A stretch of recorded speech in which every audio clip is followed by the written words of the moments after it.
ஹாய்ங்க. இன்னைக்கு ஞாயித்துக்கிழமை நைட்டுங்க. இன்னைக்கு என்ன டின்னர்னு பார்த்தீங்கன்னா, டின்னரெல்லாம் இல்லைங்க. மத்தியானம் வச்ச சாப்பாடே மீதி இருந்துச்சுங்க. சாப்பாடு வேஸ்ட்டாக போயிருன்னு சொல்லிட்டு அது வெங்காயம், மிளகாயெல்லாம் போட்டு தாளிச்சிட்டேங்க. ஃபஸ்ட்டெல்லாம் எப்படி செய்வேன்னு பார்த்தீங்கன்னா, தக்காளியே இல்லைனாலும், லெமனே இல்லைனாலும் அவசரத்துக்கு வெங்காயம், மிளகாய் போட்டு தாளிச்சா அது நல்லா இருக்குங்க.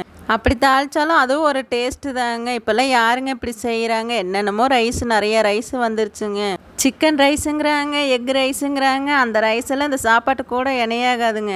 வடைச்சட்டி வச்சுக்கலாங்க, எண்ணெய் ஊற்றிக்கலாங்க, கடுகு கடலப்பருப்பெல்லாம் போட்டதுக்கப்புறம் வெங்காயம், மிளகா, கருவேப்பிலை, மல்லித்தலையெல்லாம் போட்டுக்கலாங்க. வெங்காயம், மிளகாயெல்லாம் நல்லா வணங்கினதுக்கப்புறம் சாப்பாடு எடுத்து அதில் கொட்டிக்கலாங்க.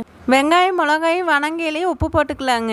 இதுக்கு பச்சை மிளகா தாங்க போடணும், வர மிளகா போடக்கூடாதுங்க. போட்டால் டேஸ்ட் கிடைக்காதுங்க. சாப்பாடு கொட்டி ஒரு 5 நிமிஷம் கிளறி விட்டிங்கன்னா வெங்காயம், மிளகா சாப்பாடு ரெடிங்க. இந்த சாப்பாடு யாருக்கெல்லாம் பிடிக்குங்க கமெண்ட்ல சொல்லுங்க. நானே எங்கள் அம்மா சாப்பிட போகிறேங்க. சரி பாருங்க. பாய்ங்க.